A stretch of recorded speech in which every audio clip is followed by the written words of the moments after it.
Welcome, everyone, Hold to on, everybody. another wonderful live episode of VPR Radio on Thursday morning. It's your girl, Qiana the Goddess. I'm here with my incredibly handsome and dapper, very talented partner, DJ FMi. How are you, partner? I'm feeling good, VPR. You know what I mean? I'm hearing myself extra loud in my headphones right now, so I'm getting Oh, used to that. I'm not gonna lie about that, VPR. But I'm feeling good. It's a rainy day here in New York. it is. The world's crazy, but it's always crazy, and that's why we bring love and light here at VPR every Thursday when y'all tune in at 11 a.m. Period. Yeah, Kiana, how are you feeling? Oh, Uh, uh, we're just oh, like the Libra scale because you know our here birthdays I are am with coming my up. Libra scales trying to balance shit out. That's how I feel. You and me both. I just feel like I don't know what it is, VPR, but I'm gonna give y'all a little insight into my life. All right. My birthday is approaching. I am not gonna tell y'all how old I'm gonna be. I never do. But so He's my a birthday is approaching within a few weeks. And I feel like every time we get near it, things start to go awry in my life. So when I drama. know my birthday is coming, I save a little extra money because I Yeah, don't know. I feel once it gets to like 3 weeks out VPR for my birthday, things just go left. Bills come out of nowhere. You get a parking ticket partner. for 115 out of nowhere that you just gotta pay. Retrograde. Oh my God. So and for the people that do pay attention to like horoscopes and things like that, um retrograde is a thing, man. And me and Kiana was talking about it right before we got on air, and it is too funny. It is too funny. It's like not funny, ha ha, funny, but funny like Yeah, you know the one that breaks your soul, and you yeah, just gotta look in the mirror and laugh. This ooh. VPR, this the month where I come home and be like, you know what? Let me have a little cup of wine. That's what this retrograde is doing. But other than that, how's life, Kiana? Well, in response to that, you have your little cup and I have my great big glass of wine. Okay. But yeah, I completely understand. I agree with you completely, partner. I mean, we really are one and the same, like the male female version of one another. Every single time the middle of September hits, shit starts going left.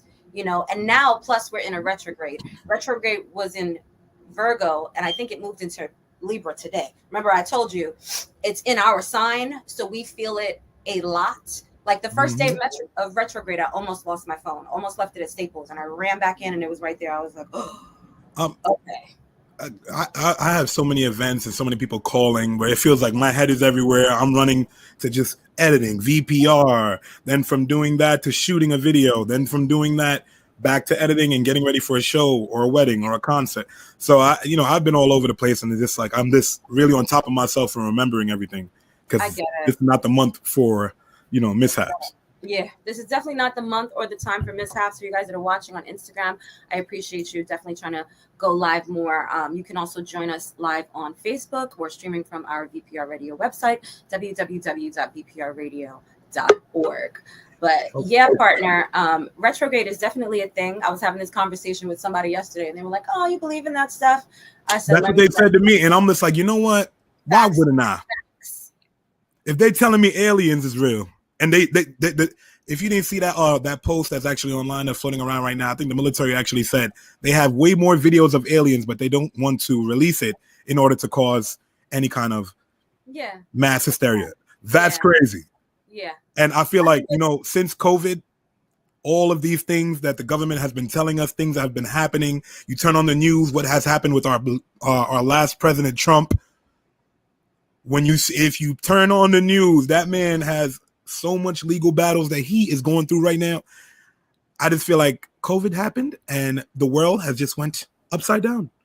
the world. Everything is normal. feels Nothing it is. feels like you've been shaken upside down, like changes coming out your pockets type. You I, know what I I mean? I That's feel that's like I done grown yeah, 10 years of my life. COVID hit. I feel like I feel like most people matured so much because we had to during these hard times, and it's not getting any easier. But all you could do is sit there and smile and try to brighten somebody's life. absolutely. I mean, I for one, no matter what, I'm grateful. The last 3 weeks have been like a strange balance of like peaceful and enjoyable, but at the same time like tumultuous. So it's weird, right? To have both of those energies, but Hmm. that peace comes from within me, and because I've been able to find that peace and really truly find the gratitude, there's certain things that no matter how pressed I am, I just cannot allow them to break me down, like, and we all have our moments, but I just want to encourage anyone, because look, we're all going through shit, right? We're all human beings. We have obstacles in our lives. Whatever you're going through, take the time to give gratitude and focus on that gratitude. Because when you focus on the negative thoughts, the law of attraction, you're putting those negative thoughts out, it's going to say, oh, negative thoughts? Sure, we'll throw some more, especially when you're experiencing negativity. And another thing is, when you're experiencing those bouts of negativity, you have to have that accountability where you look around and say, okay, what am I doing that's attracting this to me, right? Because we're only going to attract whatever we're on the frequency of. And I think a lot of people dispute that because they like to say, like, woe is me, or play the victim.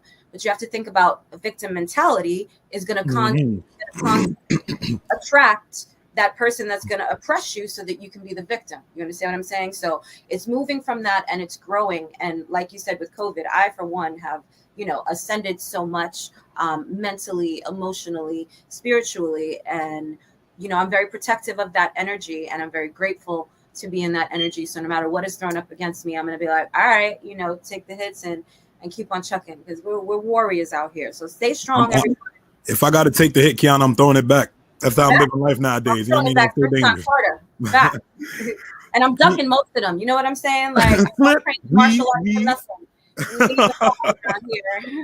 Well, Qiana, just getting back on the hip hop tip, if you listen to Future, do I listen to Future, or do I know about Future? All right. Do you listen / no? He featured in some songs in some of my music on my playlist. Yeah, sure. He's going to be featured in a lot more movies coming up. Future just sold his catalog for estimated 65 to 70 million. Nice. And it's becoming, what I'm starting to notice is becoming more of a trend. Justin Timberlake, Prince already did that. A lot of the older acts sell their catalog. NBA Youngboy has just sold his catalog. That's interesting. And what I'm starting to see is, when I spoke to some of my people that do work at the label, they're looking at it as they say roughly take 4 to 5 years to build a catalog. It has to go over a certain amount of songs. Sure. And with the rate that the new artists are actually putting out the music, Future, NBA Youngboys, they're dropping so many albums quickly that they could sell it off as a catalog quicker. Therefore, instead of, you can still get your advances from these record labels. That's not an issue. But when you sell off your pub, they're going to put it in movies. He'll get the 70 million now instead of waiting 15 years and selling it when he's not hot. That's right. And then nobody will come back to listen to his music, whereas if he sells it now, he could capitalize on having 70 million. They're going to sell his music to a bunch of movies and rights, so you're going to hear a lot more Future. And he's now going to put out more albums in order to get ready to sell another catalog for another 70 million to another company. So this is now like the flip that these artists are doing. And that's a real flip. Yeah, you know what I mean? Because for so long, at least in the last 10 years, most of our hip hop pioneers, I would say like Dame Dash, Jay-Z, they preach ownership, and ownership is amazing. I always tell artists, be on your P's and Q's for the ownership. But right now we're competing in a different time with there's different avenues to make music, money with your music. Yep. You know what I mean? Licensing. So if you could capitalize on making it now, whereas waiting till you get way older, like Michael Jackson, and they're arguing about selling your music years when you're gone and you're not even getting it, get it now. Yeah, but see, the one thing with Michael Jackson was smart. He was buying up the publishing of Paul McCartney and shit. Okay. Ooh. Just like Prince bought Eminem. I know that. And it was the same with Prince. Like, they knew how to protect their assets, which is why they did things the way that they did. They were very, very smart artists. And I got to say congratulations to Future, because the fact that he's been signed and he held on to his publishing so he could sell his catalog says a whole lot about... From 2004 to now, he's selling that back catalog. And he already announced he's dropping a new album. It's crazy. That's what you do next. Yeah.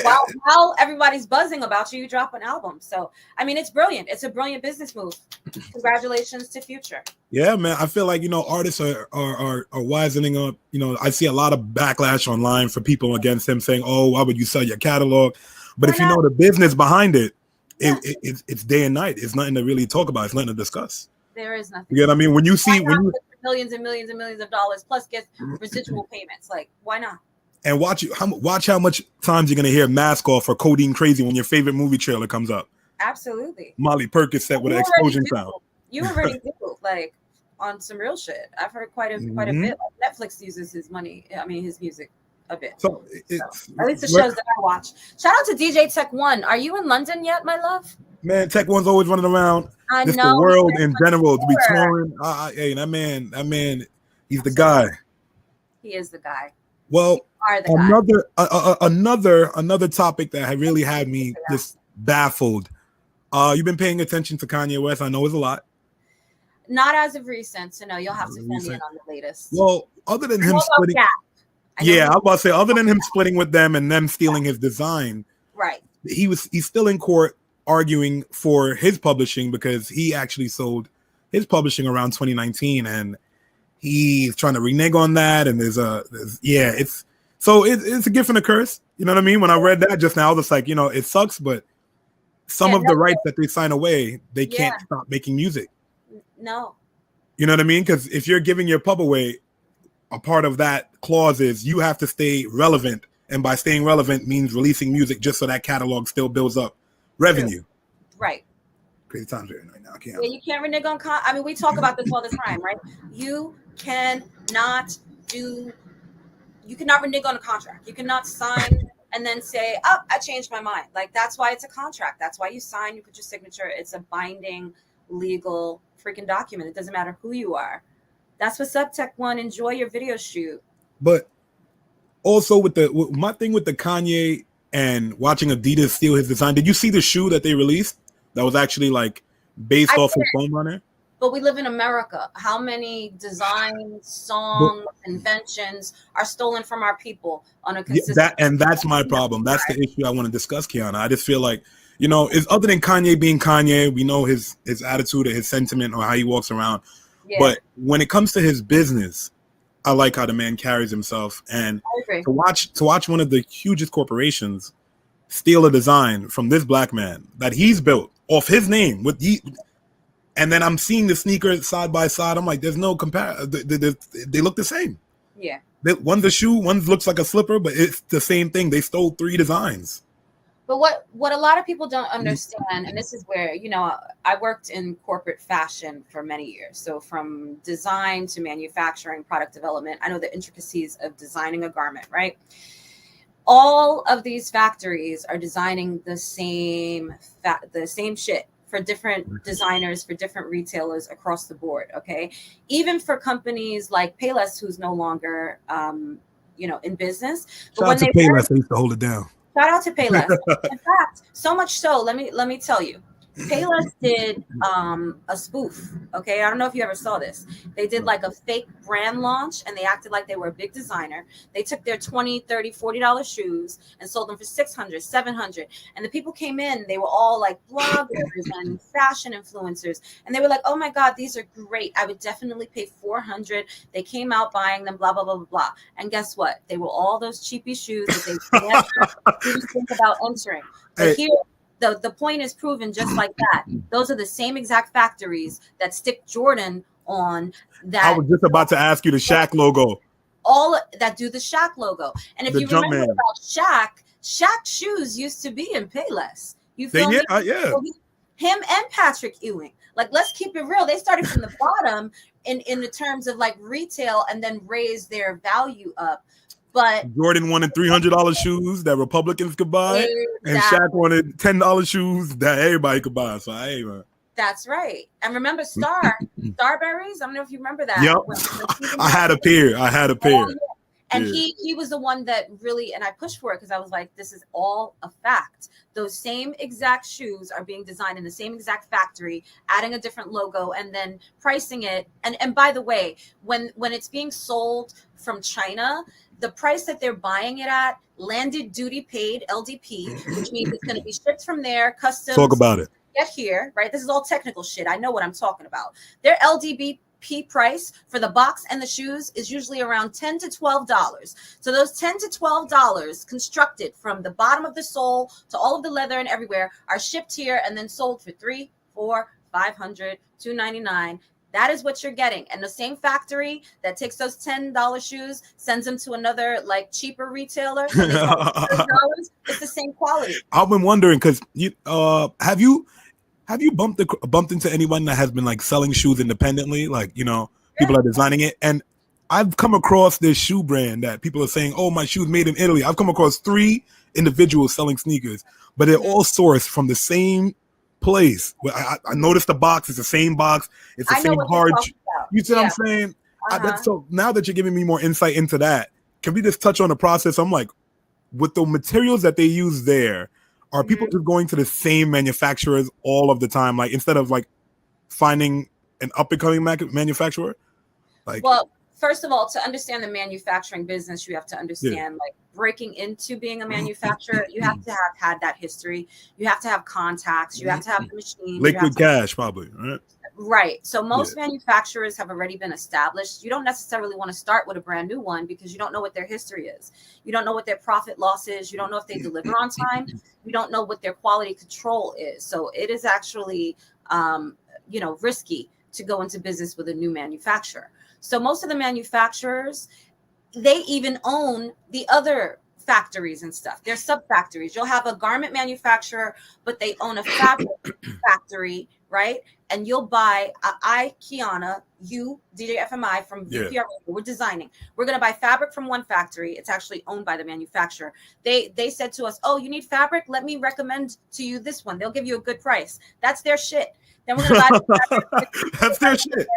That's their shit. We're paying for it to be shipped and everything, and then it gets sent to us. But they all kind of work together in tandem. So yeah, even if you're doing it at a different factories are constantly stealing design ideas. I've had it happen in things that I developed, and then we saw it with another consumer, and like Ralph Lauren went at a manufacturer's throat because it was a proprietary design.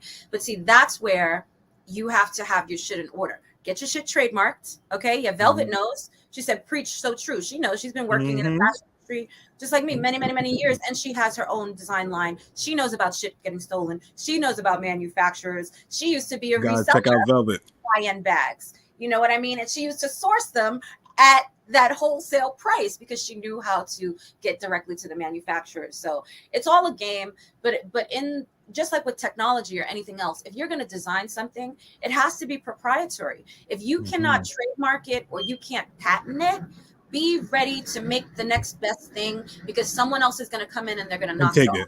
Hey, I've seen people taking designs off Shein, and these are like notable people like are on Love and Hip Hop, and they're selling it, and people are calling them out like, hey, you're charging me like $150 one on Shein. It's like $25. And the fashion industry is crazy. You don't see Fashion Nova clothes. Fast fashion is a thing. You know what I mean? I didn't know about fast fashion. That was even a word until I would say a month ago. I'm watching YouTube and they're like, oh, fast fashion, this, that, and that. And I'm just like, I kind of like that. You know what I mean? I'm not against it, but I understand what it does on the back end of things with having clothing. And so it's a whole process. This is a Shein dress right here. Okay. I love that. Facts. Period. Give me some points, Shein. I gave you a big up. Qiana, before we have our guest join us, I did upload a short to our VPR on YouTube, our page on YouTube, about the PNB Rock situation. Just a quick update. PNB Rock was taken from us 2 weeks ago and slain in LA on the east side at a Roscoe's Waffles House. But what has transpired since then, Qiana, a lot of the PNB members that were a part of his crew have actually went to LA and they're looking for the person that did it. Oh boy. So and it's like when things like that happen, ain't nothing positive gonna happen to that. One, you too far from home to be coming out there, you know what I'm saying? And two, it's not gonna solve anything getting him. And the LAPD is now actually looking into his murder, saying actually his girlfriend, even though she posted the location, it wasn't her. He was targeted. And they're looking into his music. They're actually looking into Atlanta where he lived and in Philly just to find out what happened and who murdered him. So it's getting deep and intense with the PNB Rock situation, and it's sad, man. With the state of hip hop, you know? Yeah, I definitely want to talk about that today because it's like hip hop is like a dangerous career now. You know what I'm saying? It's a contact sport at this point. Yeah. Let's be honest, Qiana. And the elephant in the room is in hip hop, the artists say a lot, and when they stand on their words, it's celebrated. Whether it be robbing, whether it be shooting, whether it be killing. And I just feel like we're not at a place yet where we're taking accountability for it. And even though we watch cases like Young Thug right now, where in Atlanta, they have all his assets tied up right now. They're repossessing everything just because, that's pertaining to what he put on for bail. And it just goes to show you, you can't have the best of both worlds. You can't sit there and want to be the top gangster and be one of the top performers in the hip hop industry. And it's just getting out of hand. Like, that's why I applaud Bobby Shmurda. You know what I mean? He said, I'm not going to be coming out and making no drill songs because I already just I'm not going to give them a reason to put me back there. That's right. Like, so if y'all want to make fun of me dancing, do that. To do it. But as long as you're still keeping me relevant.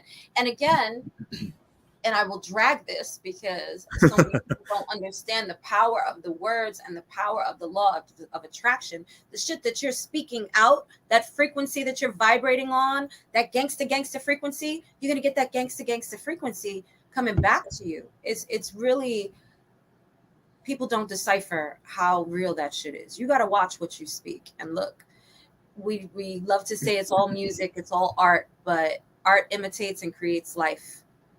As do our words, as do our thoughts. So, yeah, definitely. Okay. Yeah, man.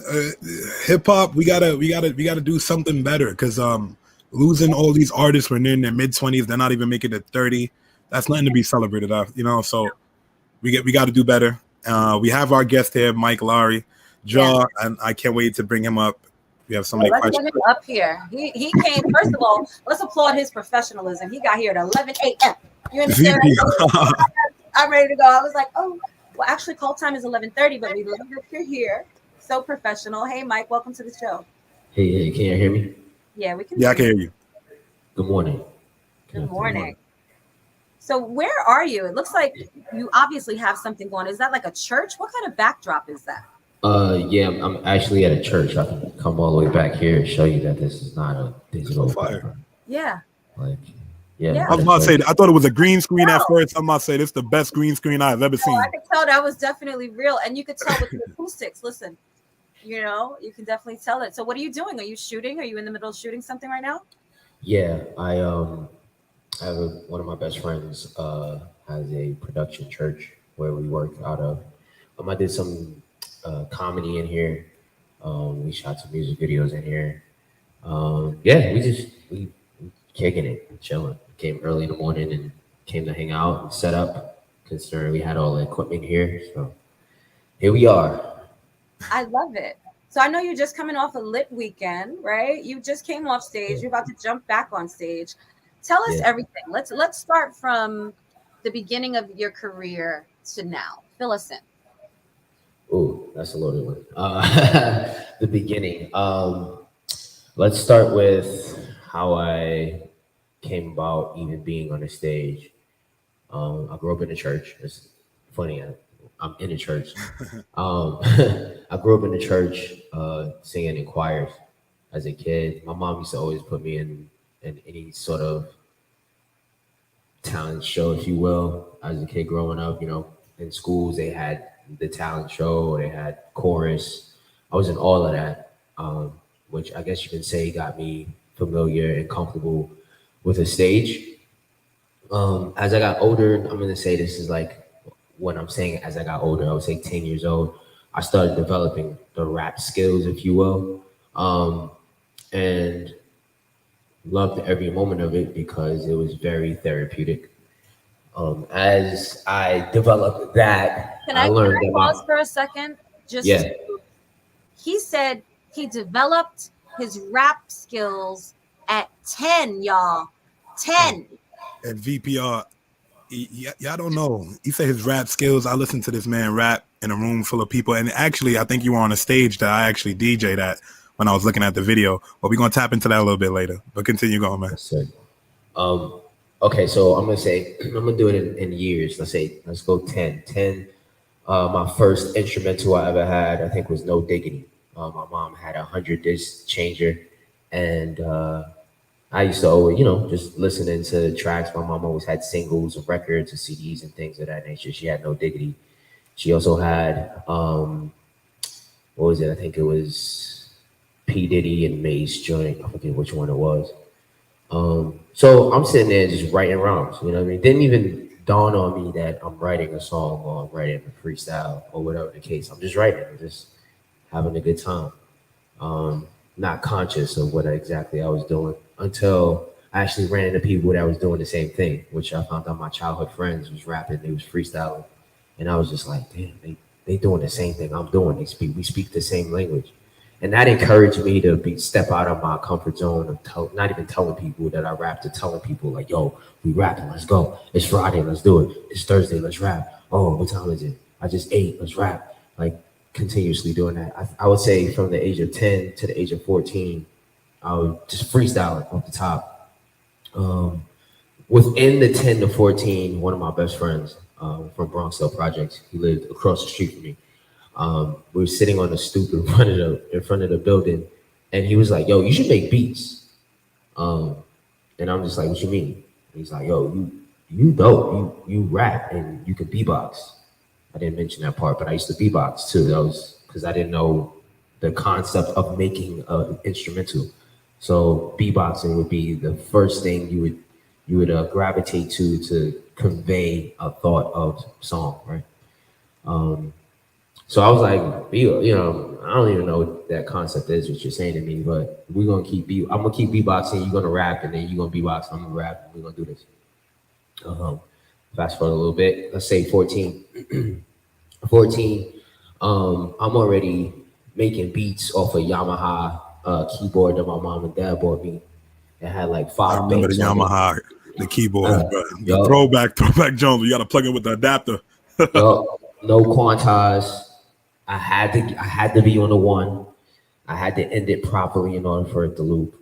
So I guess that was my key lesson on how to be on time with rhythm. At the age of, you know, let's say 12, going into 13.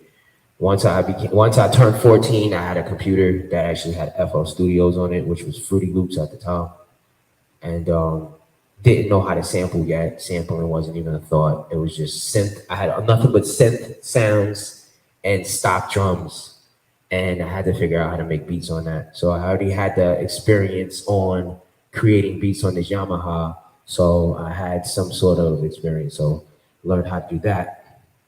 And then I joined this group, right? I had two groups. There was one called MoFire, which was all the kids from my school, which was like 4 of us at the time. I went to the High School of Art and Design. And these kids was nice. I think like 2 from Harlem, 2 of us from the Bronx. And we just rapped together in school. And then I joined another group called Street Connections, which was my boy Alus from the Bronx, Elusive. He goes by Con Genius on Instagram. Heat from the Bronx. I Need Money, which he now is Fettuccine 20. He's a battle rapper. And various other few people from the Bronx, Castle Hill area. We just all rap together all the time. There's a lot of information. You said from the beginning, there's a lot of missing parts. Now we here for it, man. We here for it.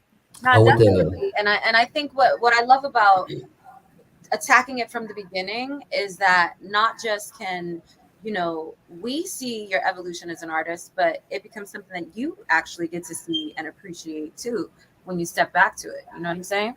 Right. Yeah, exactly. I appreciate you asking that question. But there's some key parts I have to kind of backtrack on. One of the biggest key parts that molded me into the artist that I am today from the beginning would be a few parts. The Street Connection group that I was in, going to school with Corey Guns. We went to the same middle school, or intermediate school, right? We went to IS 98 in the Bronx. And that was my other sword. If I was one sword, he was the other sword, and we would definitely be sharpened up. And he was always an excellent MC since I remember. And definitely he was one of the key factors of me being the David to Goliath when I went to high school. So I was very well seasoned as an artist jumping into high school. when I'm a ninth grader, I'm battling 12th graders and 11th graders because the ninth graders that I went to school with in my class wasn't at that level me and Corey actually sharpened up to be. I mean, it's hard to be at that level when you haven't been, perfecting your craft at 10. You feel me? So Yeah. Yeah, yeah. For you to be that focused at that age, that's more to marvel at. You know what I mean? I think the focus really came to the point that we didn't have the internet. We didn't have distractions. You woke up, you went to school. Excuse me. You woke up, you went to school. Every single English teacher I ever had understood that I like to write. So we always had free write time in the morning before we had our English class. So we go into class, sit down, have a composition, you just free write. So what was I doing? I was writing freestyles all day. Like just, I gotta get this done. So when I get home, I'm gonna practice. Then I'm gonna go to the park and then we're going to cipher. I need this verse to be done. I gotta understand this verse. So when I go, So another key factor, drag on is from my hood. He used to always be in my hood. So my main thing as a kid growing up was like, I gotta have drag listen to me. He's gotta hear my verse. He's gotta know I'm nice. So I'm always just like every day just writing, being like, all right, what's the verse I'm gonna say? Yo, what's the verse? What's the verse? And then when I used to see his car pull up in the first section in Bronxdale, I used to be like, oh, he's in the hood. All right, I'm gonna go to the building and be like, yo, drag, I got a verse. Like, hear me rap. But heard me rap because he was chilling. He's like, nah, bro, later. I'm chilling. So as a kid, he never really heard me. But that was another factor. This story is very heavily filled with a lot of characters and people. That's very interesting. All right, so let's keep it in high school real quick. After I left middle school with Corey, I ended up going to high school with ASAP Ferg, but he wasn't ASAP Ferg at the time. Yo, you was getting around, bro. I'm just saying, bro. You're having encounters. Yo, this is the universe working, bro. Like the universe is just like putting all of these people and aligning all these people in my life. So whatever the trajectory is gonna be. I have all the tools needed to the final boss, whatever that is. You know what I'm saying? So the coolest thing about Ferg was he was never afraid to rap. You know what I'm saying? Like, and I always gravitated to that. I always gravitated to people. If we was on a train going from 59th Street to 125th, and we on the express train, no matter how many people was on the train, we rapping. It was like, shut up, rap, go. I'll point at him, rap. Oh, I bet he nice. All right, I'm rapping. Then my other boy come in rapping. I love it. Y'all with the original Showtime. Showtime. Yeah, we wasn't even asking for money. We was just into the energy of the raps that we was spitting, like, you know what I mean? So that was very important to us. So after that, another person that I went to school with, he went by Hydro, but I think he's Dromanati now. I'm not sure if you ever heard of him. He was a very important part of the high school era of the MCing. And all right, cool. We're gonna fast forward out of high school. I graduate. I go to college. I go to college for film, and I study film. Went to California for like a year, and I met Mr. Fab, and that was kind of cool because at this time I didn't know about Mr. Fab. I didn't know who he really was. I just heard he was an LMC from San Francisco, and so I went to the Art Institute of San Francisco. Well, Art Institute California in San Francisco, and he came to the school.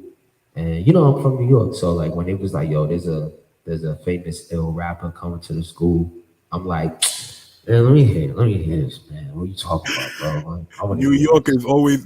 I'm something about New York MCs, bro. No matter what borough you from, let me hear him. He ain't like me. Respectfully though. I was hungry. Like even today, I'm still hungry to this day. But the hunger never changed. It just developed differently, right? So, like I was learning about the hyphy movement as I got there. Like I said, the internet was there, but it wasn't what it is today. It wasn't as connected where you could just go on a TikTok and just find something, It was like you really had to dig. Magazines were still popping. You know, you still had blogs. You still had all of these other things that could connect you, but you really wouldn't know unless you was there. So Mr. Fab came to the school, and knowing my hunger, I was like, "Yo, Fab, we need to get a cipher. Yo, we gotta get this cipher. Yo, let's do this cipher." And he's like, "All right, let's do it." And we got in the cipher, and I got to see the level up as I was, doing my thing. I guess he recognized the energy. He was like, "Oh, all right, all right." And he started turning it up, and then I started turning it up, and then we had a great great cipher, and I totally got a chance to see who he really was and respected it 1,000,000,000%. Like to the point I was like, "Yo, this is a real MC. This is a real human." Like, you know what I'm saying? In a way where Fire. uh, the internet would not be able to explain how intricate Mr. Fab is as an MC and as a human. That's right. Um, There's nothing so, like that in person like exchange of energy, right? The right, internet cannot. That's the one thing. The internet can do a lot of things, but it cannot replace that social aspect of an actual exchange of energy. That shit is just that moment, you know? exactly. Um, so Mr. Fab was the one who told me about Twitter. He was like, "You need to get on Twitter." I was like, "What's Twitter? What is that?" He's the one who put me on the Twitter, and he actually followed me, which was awesome. Um, So I went from man, I almost forgot this part. This is probably the most important part, one of the most important parts of the story, right? So as you know, I already talked about growing up with Corey, knowing Ferg from high school. So I'm in San Francisco and I'm going to the school and I'm living in the dorms. Now, me living in the dorms is chaos because I'm breaking all the rules. They say no party, we having a party. They say don't do this, we doing that. We doing it. And my roommate was left brain from our future. How crazy is that, right? We in class, he's in audio and I'm in video. But I used to like do my video work and then just go directly to the audio classes because I didn't care. I do whatever I want to do. And most of the teachers knew that I was mostly multifaceted. They knew I did, music. They knew I engineered. They knew I did all that before I got there. So me hanging out in the class, just getting extra more to my engineering, just wasn't. It was whatever. They was like whatever, man. Just pull up. So we in class, and Byron's drawing this stuff on this paper, and I'm like, yo, what is that? What is that? He's like, oh, this is my group called Our Future. And my boy Tyler, he designs. And Crazy. he's drawing Crazy like, VPR. Crazy. he's drawing like Wolfgang stuff, like the cross that Tyler used to do a lot, the cats, all that was there. And I'm looking at it and I'm like, all right, that's kind of dope. Like I like that. Um, so we didn't really have too much conversation about the odd future thing per se, but like we had opportunities to chill. Like I said, he's my roommate for like a semester. So second semester, I moved out of the dorm to another dorm because I was wilding. Um, and at this time, I had to move back to the city. I came back to Brooklyn, and soon as I came back to the city, I would say maybe like 3 months later, one of my friends that I grew up with goes, "Yo, you ever seen this guy before? I don't know his name. I think they call him Tyler. He reminds me of you." And they show me the was that the Gompers video when he was like eating a cockroach or whatever, the fake cockroach. And I'm like, I don't know who this is, but I like this. This is dope. I like this, right? And I was like, I can see why you compare me or whatever the case. And then I see the whole odd future, and I'm like, yo, is that Byron? Which is left brain. And I'm just like, yo, what kind of world do I live? What kind of life am I living where I'm attracting Yeah. these people that are like sprouting and blossoming to be the people that we see That's today? the frequency, right? Right, Like the more you right. put that work in, the more determined you are. And we were just talking about that before you came on. That frequency, whatever frequency you're on, is the frequency that you're gonna attract. And you Yep. just, how did you feel? I mean, I know that it's difficult because a lot of times, especially as successful things and people just start coming to your life like bow, bow, bow, bow, bow, bow, bow, you can start to feel self-conscious or even, have that imposter syndrome. How did you keep yourself balanced as you continued the ascension of your career? I think it's more about um, understanding what the limelight is and understanding what the background is. I understand like people sprout at the times they need to, and it's not. I'm not in a race. I'm not in a position of ego. I'm just here to meet people and accomplish the mission. Whether if that's me being in a Drake position or just me, just being in a position where it's humble, it don't matter. None of that matters to me. What matters to me is I fulfill my destiny as an artist to make the best music I can and to give it to the people who can hear me. If there's only 20,000 people that ever hear from me, I've changed 20,000 lives. That's more than some people could ever say they've ever changed in anyone's life. I'm not looking to have billions of followers who are blind and are zombies. I'm looking for people who are like-minded like myself that are looking for great quality life and great quality experiences because that's what I offer. So everybody else that misses it, you miss it. That's it. You know what I'm saying? So, That's what keeps me in a straight narrow path. Mike, so if a listener from VPR right now goes to Spotify or wherever you stream your music, what's the first feeling they will get when they listen to one of your records? I would have to ask you that. I'm not sure. Everyone's gonna feel something different. Because I'm not one to tell you how you're gonna feel. I'm assuming that you would be um, inspired. Hopefully, that's what I would like you to be inspired. Um, I definitely do music out of positivity. I do have some aggressive stuff, but it's not aggressive to towards anyone. It's more of a feeling of what I've experienced in my life. So I grew up in the Bronx. I grew up in the project. So like there are a lot of different type of aggressions, microaggressions, macroaggressions that you feel growing up. And I want it to be a feeling you can feel that's safe. I would say a safe feeling of understanding of coming from where I'm coming from.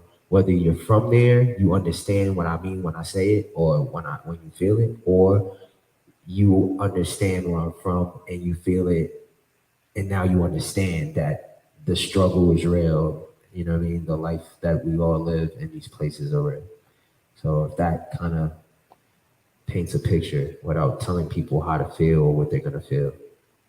No, that's the fair. That's fair. Because with the video I watched of you freestyling, I was blown away by your wordplay. I watched everybody that came into the cipher, and it's been a minute since I've seen the cipher, and I pay attention to hip hop news. Now, what was one of your favorite performances? What stage have you been on where you just felt the energy from the crowd, and you just came alive? There's a few. I'm gonna give you my top three. The first one is in a place called Arlene's Grocery. It's at the Lower East Side in New York City. Every Thursday, it was like clockwork. It was like church. We had jam sessions, and that's where I felt the most alive at a moment. Let's say if I did it a whole year, one whole year straight consistently, every Thursday I was the most vibrant person I could be because there were no limitations. None whatsoever. There was no, all right, you gotta come in here and you gotta do this here. It was like we're all on stage, we are all gathered here, we're all creating this synergy of live music. There was MCs, there were singers, there was drummers, there was bassists, there were pianists, there was everything you needed, and we had every single type of energy there. And the crowd there, they were open to it all. They weren't there to see a specific type of show. They were there to feel the energy and to meet each other and to have conversation with one another. And no one was on their phones. Everybody was like so locked into what was going on in the room, not just the stage. And that was one of the best experiences I've ever had. The second experience that I like the most is when I get opportunities to like jam with like Robert Glasper or like my boy Marcus Machado and all of these like great musicians, because I'm just a rapper to some people. You know what I'm saying? Like I'm known as a musician on stage with them because I understand how musicality works, how pockets work, and I was told that like my lyrical skills are compared to a drummer. So the way a drummer drums is the way I rap with my rhythm. So with that being said, I'm able to like do a riff with a piano or do a riff with a saxophone or even just like add different patterns to a drum that's already in pocket, whether it's complicated rhythms or just really basic J Dilla boom bap vibes or Pete Rock boom bap vibes. So that's my second favorite, like hanging out with my more well established musician friends. Um, and the third would be when I actually went to Japan and I hit the streets. Like I went to Shibuya and there was a beatboxer on a corner and it just brought me back to like being in the city. And I'm like looking at this beatboxer while he's beatboxing. I'm just like, yo, he don't speak a lick of English and I don't speak a lick of Japanese at the time. And I'm just like, yo, let me get the mic. I'm a rapper.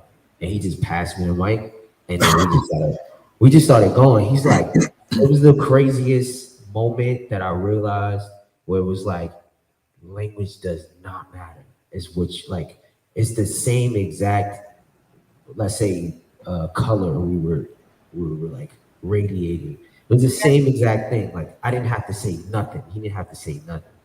And then when it was over, we just understood. Like, yeah, we just did that. Yeah, it's universal. Like it speaks Yeah. to. I feel like that's the one unifier for everyone. You know what I mean? Put aside all of your fears, what you feel about each other. You put on one song or one frequency of music that really appeals to everybody. Everyone's gonna stop and tune the hell in. You Hey, know. Kiana, I see it every week when I'm DJing these clubs. I put on that last my burner boy, and you would have thought everybody speak that language. I turn down the music, everybody, oh man, your mom. They're not even saying nothing. But they speaking it though, so I get you. Well, first of all, FMI, you need to understand that when you hit the tables, like it's a wrap. Everybody speaks your language anyway. You bring them to the floor, like it's a fact. I You try my cannot best, just like Mike, man. Just to hear him talk and the way he views his artistry, it's amazing that there's still talent out there like this that actually care about curating great music, care about the process of curating a song, whereas just opening up the laptop and Fruity Loops. I'm not knocking that too, but there's a time and place for everything, especially with every artist. Well, I feel like he's capturing the true essence of the musicality. You know what I mean? Like music is broken down into so many different genres, but it's all, again, it all comes from that creative aspect. It all comes from understanding these different components, understanding different types of music, like you said, different type of rhythms and beats and how they work. So it's really, really beautiful. We know that you have a show coming up. Before we get off of here for the day, I definitely want to hear about your last show. We just saw that come through from your because we want to know how that was on the stage, because you didn't mention that one yet. And then we want to talk about your upcoming show and let us know what else you have going on over the next few weeks. Okay, so the first one is which one? My bad.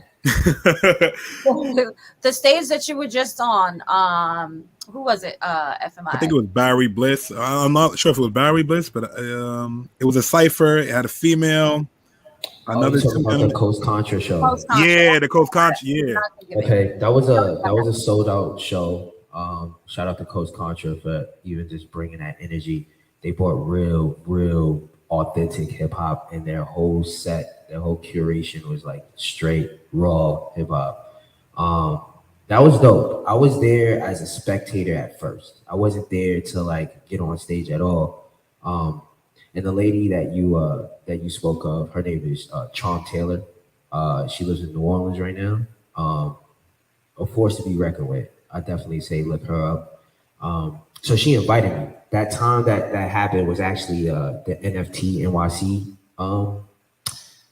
thing that happened. So I don't know if you were tapped into like NFT NYC, But once a year, people from all over the world come to New York City, and we speak on NFTs, we speak on cryptocurrency, we speak on like the climate, we express ourselves through our arts for those who are artists, and then just share valuable information. So that's what that she came into New York City for that, and I was also there for that. So when she told me about the Coast Contra show, I was like, yeah, I'll pull up. I got the whip. We're gonna drive up there, and I'm gonna support. You know what I mean? We're gonna come through. So then everybody killed it that night. Everybody killed it that night, and they had the cipher at the end, and they was like, "Yo, we got any real MCs in the building?" You know what I'm saying? Like, who's there? Who's out? Come on up on the stage. And I was just like, no, they did just say that. Like, I don't know, who they run into as they do these shows going, from tour to tour, but like sometimes the real MCs don't necessarily come to the show that they throw, which was the best show that I've seen in a very long time. So unfortunate for them, but I was in the building. We was in the building. We looking at each other like, all right, it's go time. So I went up on stage. I have a documentary that I'm doing about my life. I usually throw it on YouTube every Tuesday, and one of the episodes is that one. But I went up there, and I'm just like, I gotta document this. So I gave this random person in the crowd just my camcorder, and I was like, yeah, just you gotta record this. I don't know who you are, but I'll buy you a beer after, whatever you want. Just record this. And everybody's ciphering, and then it's my turn. And yeah, I did my thing. And yeah, that, what I'm saying? Like, it was what it was. And we all gave each other the respect. Like, yo, you dope. No, y'all dope. No, y'all dope. But, this and that. And it was fun. It was fun. And shout out to them for having that. They sold it out. That was a sold out show. I was happy to see that. You know what I'm saying? People of color just doing what they love to do positively. And people are there to support that. And tell us about the upcoming projects that you are working on before we wrap up the interview, of course. Ooh, my favorite part. All right, so right now you can go on Spotify and you can get the Secure. You can listen to the Secure Ampan project on all streaming platforms. I would advise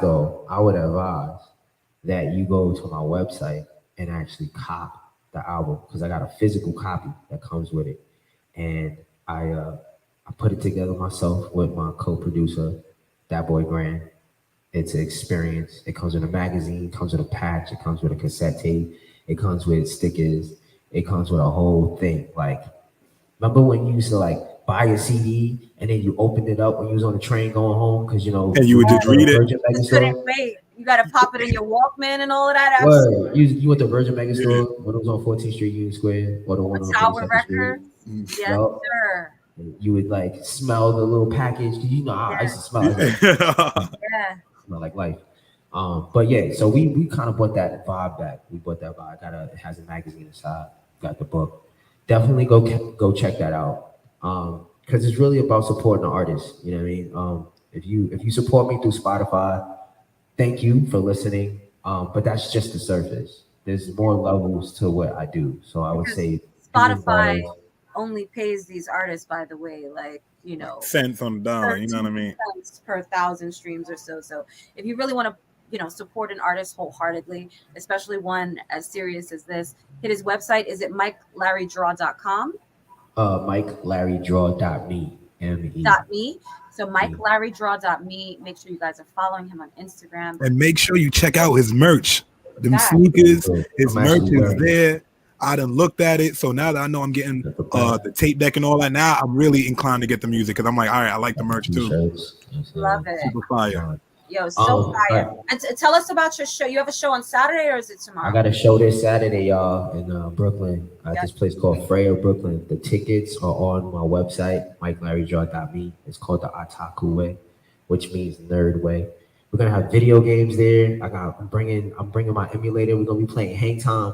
NBA Jam, we're gonna play Mortal Kombat, we're gonna play Street Fighter, we're gonna play Marvel vs. Capcom 2, whatever you want to get swiped. I'm DJing this weekend, because I almost like you would have got it in Marvel vs. Capcom 2. You would have got it in Marvel vs. Capcom 2, bro. Okay, bro. This ain't rap, bro. This ain't rap, Okay. Hey, man. rap, it's a I'm fair from, game. I'm from uptown, baby. Okay. I remember when we had arcades in the bodega. Come on, stop Say playing. that. In the bodega. Don't make me pull out Chun-Li on both of y'all, okay? No, you don't want it. You don't want it. Come pull up. Come on this way. All right, so we got the games. We're gonna have projections. I'm gonna be playing a beat set, probably like 2-hour beat set, like Boiler Room style. If you ever seen Boiler Room, you know the biggest and the best go to Boiler Room, and it's always that vibe. This is gonna be that times 20. I promise you. I do this. You want to see this? If you've never seen an instrumental beat set before, if you never experienced just somebody just playing original beats, not DJing it. I love, shout out to my DJs, but this is an SP404. All these beats is coming directly from me. You gotta experience that. Unfortunately, my boy Naga got sick, so he won't be able to perform. But no worries. I got more beats and I'm rapping too the whole night. We might have to get a cipher going. So you might, if you're an MC and you trying to cipher, come through, pull up. Let me hear some bars. That's all I want. Ladies, bring the bars. Gentlemen, bring the bars. If you sing, bring it. Let's do this. Well, I'm going to be in the city on Saturday, so if I pull up on that ass, I'll be capturing some footage. So if you pull up, just be prepared to lose in any game you desire. You feel me? I'm there for that Boiler Room vibe. I've been seeing. I watch a lot of those Boiler Room videos, man. talking to me, Mike? Yes, boo-boo. I'm talking to you. Only on VPR Thursdays. Make sure y'all tune in every Thursday at 11 a.m. Thank you, Mike. We look forward to just hearing your music and just interacting with your content, man. Thank you again. Thank you for having me. God bless everybody. Good You too. Make sure you guys go and follow him, Mike Larry Draw, on Instagram, www.mikelarrydraw.me. We appreciate you so much and wish you lots of continued success and love and light. And like I said, we'll see you on Saturday. We'll see what's up. Later, Mike. All right, later, y'all. Another great show. VPR, the Energy's Elite. Thank you guys for tuning in and turning up on the chat. We try to bring guests that will just fulfill your heart and just give a story to you about their journey, and hopefully you could connect to it as an entrepreneur and just as a human in general. Yeah. So VPR guys, thank you. Say, especially when we have artists of this caliber, right? I love what we do because we are constantly here. We're so pro the independent artists and the people that are making their own way and understanding the interworkings of labels and such. And I mean, you've been there, I've been there. We know what's up. Seeing people be consistent with their craft and elevate.